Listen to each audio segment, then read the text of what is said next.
Good afternoon, everybody.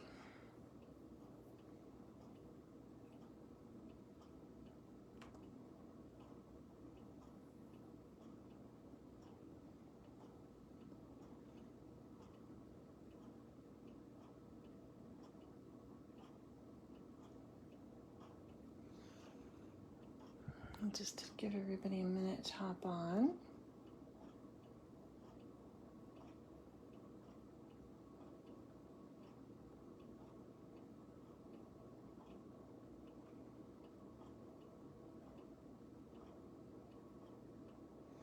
Hello, Jennifer.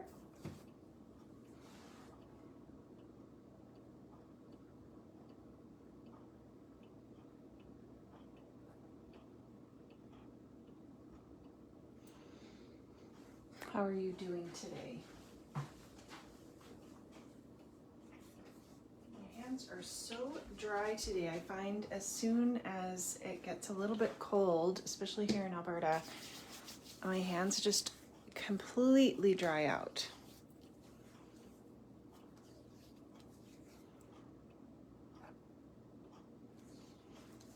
I'm just going to shut this window behind me. It is definitely a little bit grayer here today. So there's not as much sunshine, and I have a lamp on. Hopefully that's bright enough.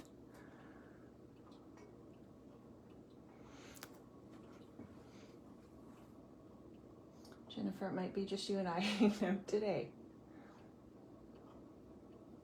Hang out and get crafty. What are you doing today? Hello, Rosie. Rosie's here too. Hello, Bonnie.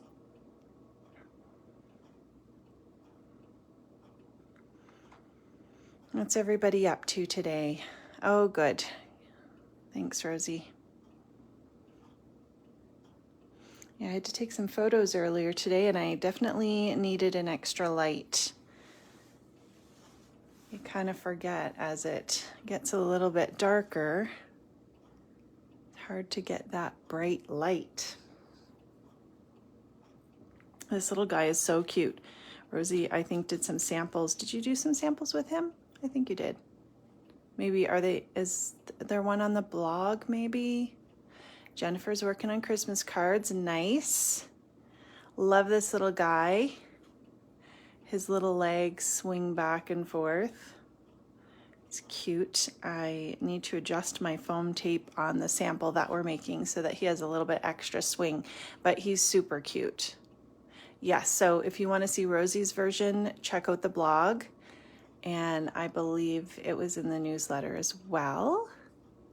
Yeah, he's so cute. I didn't check if it's in the shop. I think it still is. But this Dancin' Deer, so this is the Dancin' Saint Nick. And this one is the Dancin' Deer. And he's really cute as well. You'd rather be crafting, no kidding. I've got I'm the secretary for our school council, and I'm just like, oh man, I really need to type up those notes, and it's not even like it's that much, but I just really don't feel like doing it. But anyway, I will get to it later because I did a lot of crafting. The dancing critters are very cute, Jennifer. We're going to use an embossing folder today. I saw an embossing technique on a YouTube video that I was watching, and then yesterday I think Unity Stamps in the VIP group was doing some gold and silver embossing, and it looked so pretty that I thought I would combine those two techniques with the embossing folder and play around a little bit with that. I never really remember to ink my folders, so this was kind of a neat way to play with that. I've got some gold and silver embossing powder, and I know we don't have the Emerald Creek ones of the gold and silver in the shop, though we do have other Emerald Creek powders. Hey, Jenny. But we do have various gold and silver embossing powders. If you don't have a nice one, then certainly have a look in the shop. And then I have the Kraftin Kimmie Perfect Poinsettias And let me grab a white piece to put behind this. The Perfect Poinsettia stamp, and this is still in the shop, and it's so pretty. And I love these fonts. They're almost like reminds me of a vintagey kind of Christmas font. And so I thought it went well with this little guy. But this, I really like this stamp set. You can layer it with the different greens and make various flowers and wreaths and stuff. So we still have those in the shop. Hello, Jody. So with our embossing folder, I'm kind of going to be using it backwards for this. So normally I would put it in like this. The bumpy side is on the bottom so that you would have, when you took it out of the folder, you'd have the raised area on the top. But because I want to emboss all these little details, I'm going to actually use this side, the back side. Thanks, Rosie, for linking that. The back side as the top. You could do it the opposite way as well. If you rubbed your embossing ink over the front, then anything that's flat, that's what the embossing ink is going to go on, and that's what your embossing powder is going to stick on. So you could get a couple different looks. And of course, this works really nice if you're inking your folder as well with like distress inks, and you can mist a little bit with water and then run your paper through. It looks beautiful. So I just grabbed some embossing ink. You can use Versamark. This happens to be Ranger. I think Tim Holtz has a Ranger Distress one as well in the little small ink pad, but they're all pretty much the same, that clear embossing ink. And that's what we're using because that helps your embossing powder to stick. So what we are going to do first is open up our folder. And I don't want to press it super hard because, here, let me zoom out a tiny bit. Because I only want it on the top, the raised areas. So I'm just lightly, I'm not pressing down, but I'm going to show you a little tip if we don't get all the areas that we want to get. So this is just pulling that embossing ink over to cover any of those raised areas, and you can't see it because it's clear, but I know that I've, kind of put it around here. So I'm going to lay it on and try not to move it. And I just moved it, but it didn't really press down, so we'll see if it works. So I'm shutting the folder, and we're going to run it through. Now I have the universal system for my Spellbinders machine, and this works in the Big Shot as well, and they've adapted it so that it will work with the various 3D folders, and that you have an easy way to sandwich your folders or do your die cuts. So they do give you various options, and online you can see all of the main folders. There's Altenew and, whoever kind of has 3D folders, as well as the Spellbinders folders, because some of them are 3D and some of them are a little bit smaller. And then there's Sizzix, I think. Anyway, they keep updating the one online. So if you're not sure which sandwich to use, then you can look online, Spellbinders Universal Plates, and there's a little document there that they keep updating, and you can just check and it tells you exactly which sandwich fits your embossing folder for the company that you're using, which is really nice. Hello, Diane. So I'm just going to run this through. It has just the base A plate as well as the D adapter plate. And I'm just going through and back. And these plates are a little bit longer as well, and we do have these in. So when we open this up, we have our recessed areas. And the recessed areas are the ones that the ink pressed into the ink and the embossing folder, and we'll just wipe that off after. So I'm going to get a piece of paper.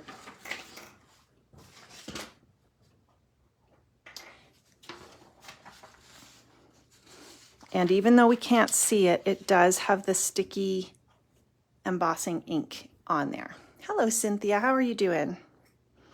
So this one is gold. It's gold doubloon. And then we have silver dollars. So we don't have these particular ones in the shop, but we do have various gold or silver, or you could try this with any colors that you wanted to do. And so because I want a little bit of a mixture, I don't want to just pour it on. I want to kind of sprinkle it around.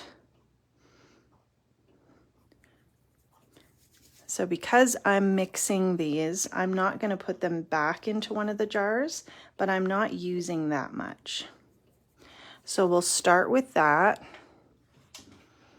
And we'll just kind of tap it to move it around.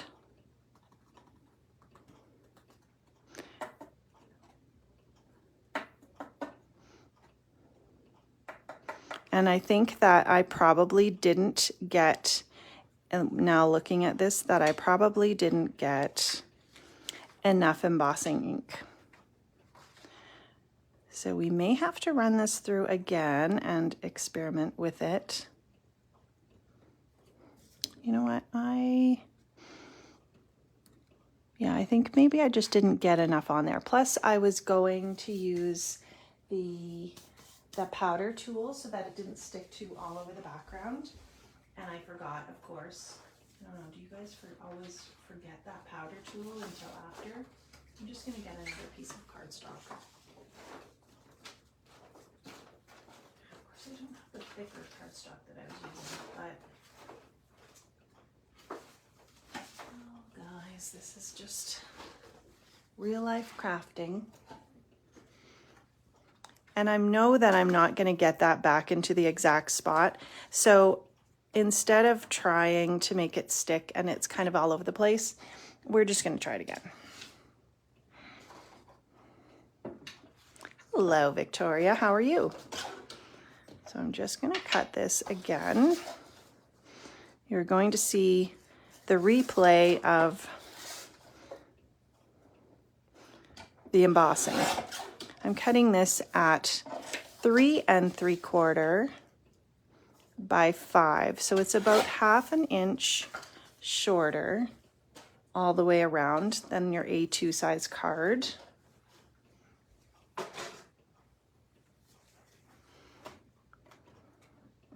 And I am going to have to press just a little bit harder because obviously I want that ink to pick up the embossing powders. Okay, so I'm pressing a little bit harder, but I'm not pressing super hard. And we'll see if this works. And I'm also going to use my powder tool. Now, if you do have this powder tool, I know it's sold out right now, but I think she'll probably get it back in. Try to be conscious of pulling it straight off because it refills and you unscrew the part that refills. But if you tend to turn to pull something off, you're going to loosen that. So I try to turn the opposite way and just pull it off. So that's my tip. It is the best tool, hey?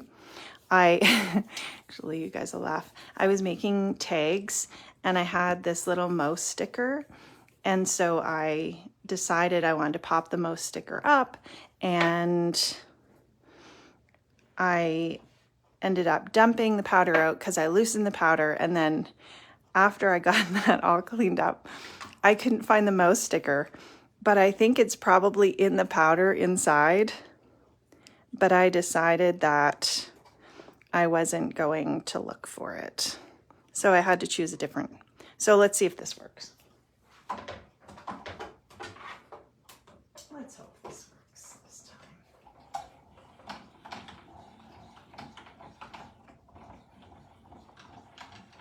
It's such a pretty folder, and Spellbinders has such gorgeous folders. They have lots of new ones in the shop.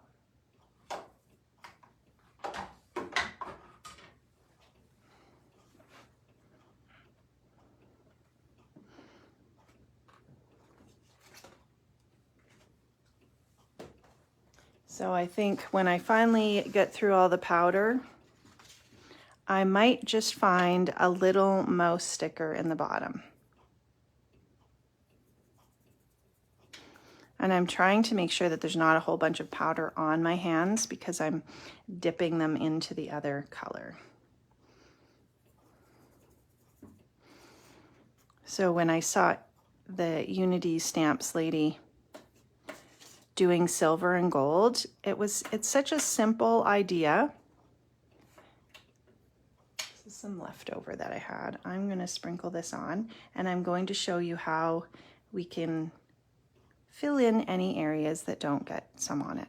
And I see that there's still some sticking, but I'm not going to worry about that.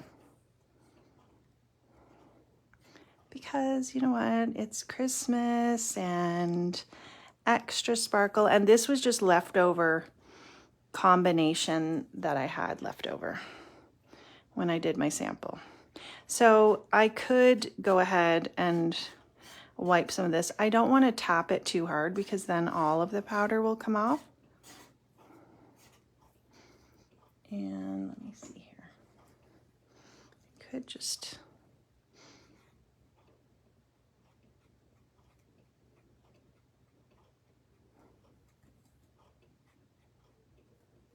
I also have lots going on top of the card, so if it does have a little bit that's sticking on the background, that's still okay.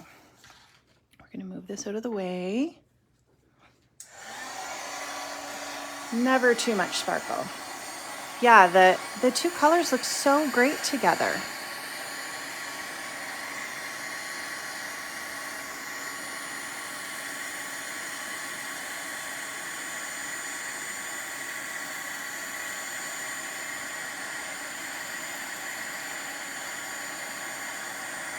So this is going to melt the initial embossing powder.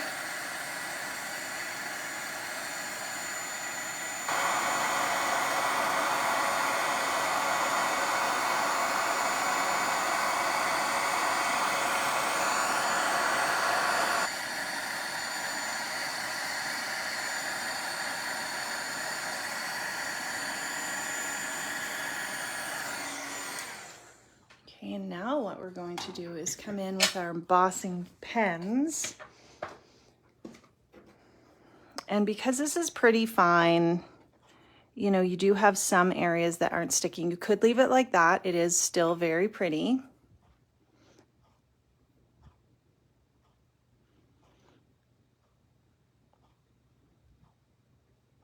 And I'm just checking comments to see if I missed. Yeah, you like yours too, Jenny. So these are in the shop, the Distress embossing pens. You get a 2-pack. There's also a Lawn Fawn embossing pen in the shop. And I like this because you get a brush nib on one of them. So there's a brush nib that gives you kind of a wider edge.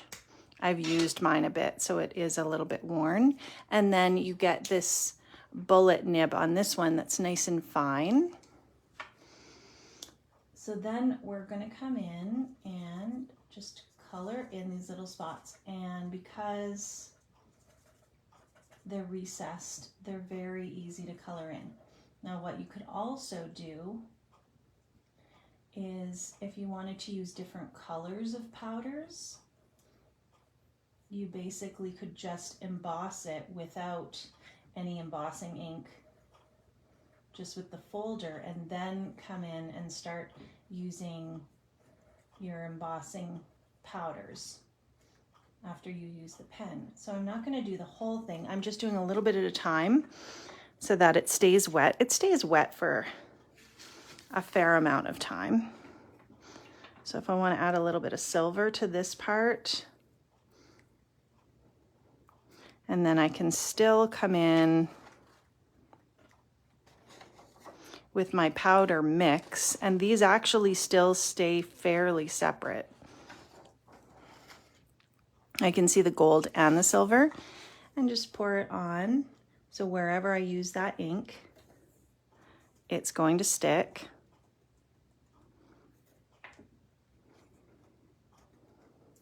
And I could also use that powder tool And then I'll just heat it and then continue on doing the background.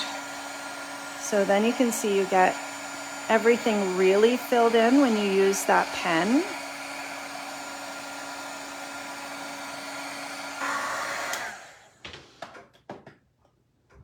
Hi Jess, how are you doing?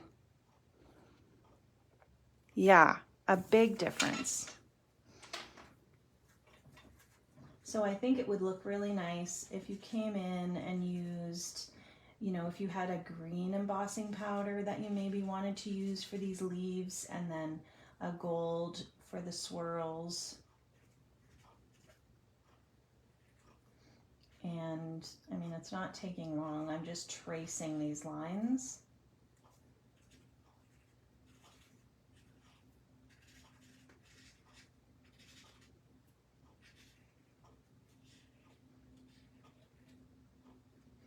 So what's everybody up to? I know Jennifer was making Christmas cards. I have been making Christmas tags this week, using some of my old Doodlebug collections and some new stamps that are coming out. So that's been fun. I even did a crafty Zoom call with a friend of mine. We've been trying to get together. And it just seems like, you know, one of the kids here has had a cold or something, and so we haven't been able to get together. So we finally just decided to do a Zoom call.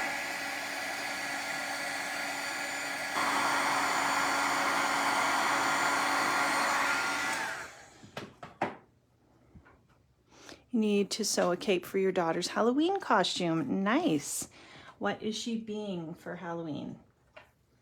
What kind of cape does she need? Erica picked out a Venom costume for Halloween. So Venom is apparently like, I don't know if it's like a bad Spider-Man guy or, you know, what the deal is with Venom, but it's kind of like the black version of the Spider-Man with the black costume. And we are going to an event at our church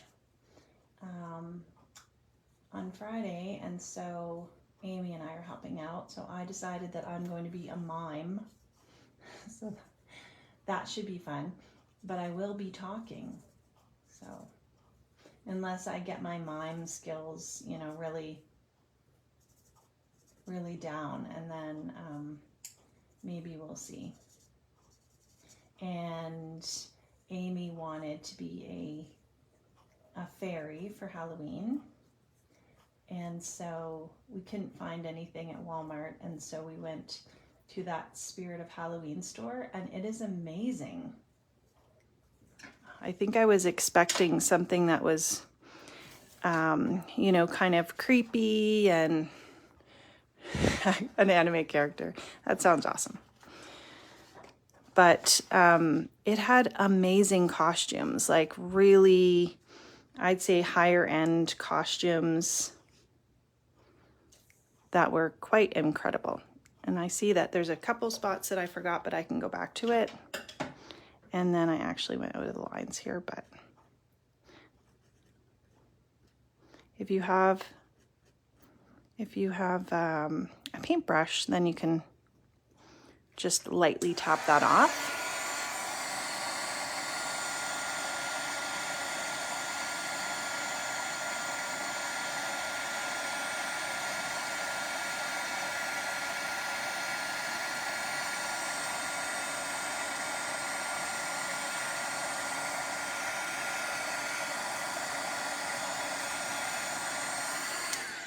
So I think when I did the first one, I did not trace this much.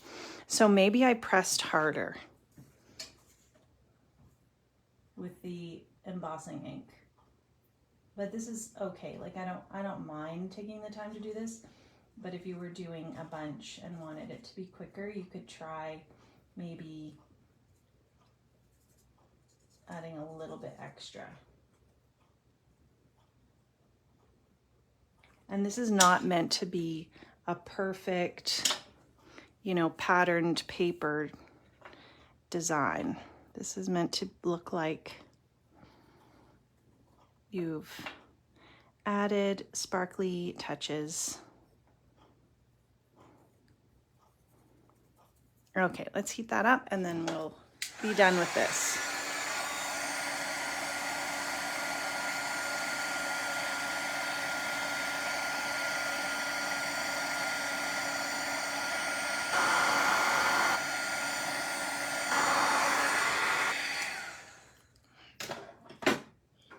All right, there's our background, which is nice and sparkly, and you can still see the gold and the silver.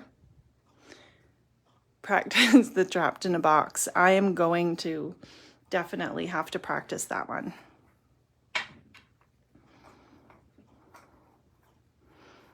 I think I will either be doing some face painting or doing some crafts at this event, so I'm going to have to figure out what I'm doing and maybe some moves that will go along with that.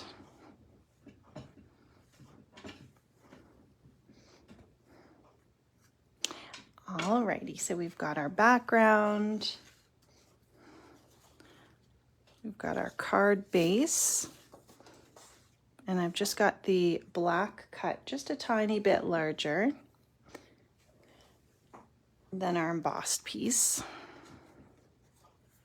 And you can see this is the top part of it. So this would normally be the top of the piece if you wanted to just do it in white.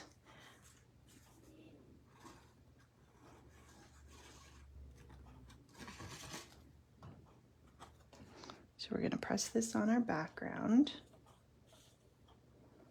And you might have to hold it down a little bit more because you do have the raised ridges going towards the black.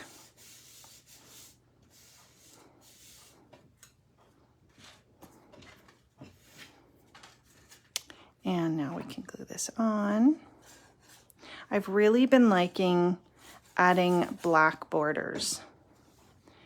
I think I've been watching Gina K more, and she always seems to have that black border, and I just really like it. And I was debating whether to use, I've got embossing powder all over the place, and debating whether to use the gold sparkle behind this as well. And I think that would have looked nice, but I decided to skip it. It does kind of give a big pop, hey? Jenny, you're on the hunt for alien antennas. I'm trying to see it says see more, and then it doesn't let me press it. Oh, run, bobble all over the place. You need to take a picture of that. Are the alien antennas for the cat or for you? Thanks, Cynthia. Okay, so now we have a little piece of gold sparkle, and adding just a little bit of sparkle to your projects just kind of really adds a nice touch. Just for you. I think the cat should have one too. Okay, I found this picture of a cat. I'm going to send it to you after, Jenny. It's a cat wearing a crocheted unicorn hat on Etsy. I think it was on Etsy. And I mean the cat, so they're showing various photos of the cat wearing the hat. The cat does not look happy. Like, it just looks ticked. It doesn't look like it's upset. It just looks like he's gonna get you later, right? Yeah, but it is the funniest picture, and they're selling this. It's a pattern or it's the hat. I don't know which one, but anyway, it's hilarious. So we're using the Dancin' Saint Nick, and you get all the little dies with this, and it's quite easy to cut out and just kind of follow along. You can get crocheted pumpkin hats from the Cat Cafe. That's too funny, too cute. So this is his little his little pants, and this is what gives you the little dancing action there. When I was a kid, we had this cat, and we dressed him up in baby clothes all the time, and he would let us dress him up in baby clothes and take him out on a leash outside. Here, I'm going to put this over here so we can see. We'll move this a little bit out of the way. So all I did was cut out my pieces and then just put them in the little bowl so that I had them all together.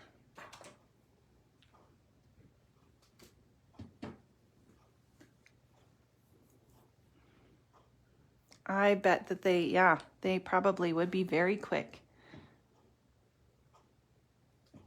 So I'm just adding a little drop of glue. You could also have an adhesive sheet on the back of these if you wanted to just have a layer of adhesive, that the sticky back that you just pulled off. And that would work too. I like using the liquid glue because then you have a minute to move it around if you need to. And I just dug through my stash to find various papers. So this little paper that he's holding, his little list, is really cute, and it just folds. Got a little crease line there. The Santa die cut is Spellbinders, and it's called Dancin' Saint Nick. And then the deer, I don't have the package here, but the deer is the Dancin' Deer. So I like that they give you, like here you've got the little candy cane, you've got the little gift box and the list, and you could mix and match those. No problem, Arlene. So we're gonna put a little bit of glue on here. I thought this would also be cute if you had a little bit of paper that had a script kind of design on it. So that's all that is. It just folds over. It's really cute. You could add a little bit of inking to the edge too if you wanted. Now for his little body, I actually had a piece of white cardstock that I had added some of that opal polish on top of, and I thought it just had enough shine that it just gave it a nice effect rather than adding plain white. And really, just by looking at the photo, you can kind of figure everything, where everything goes.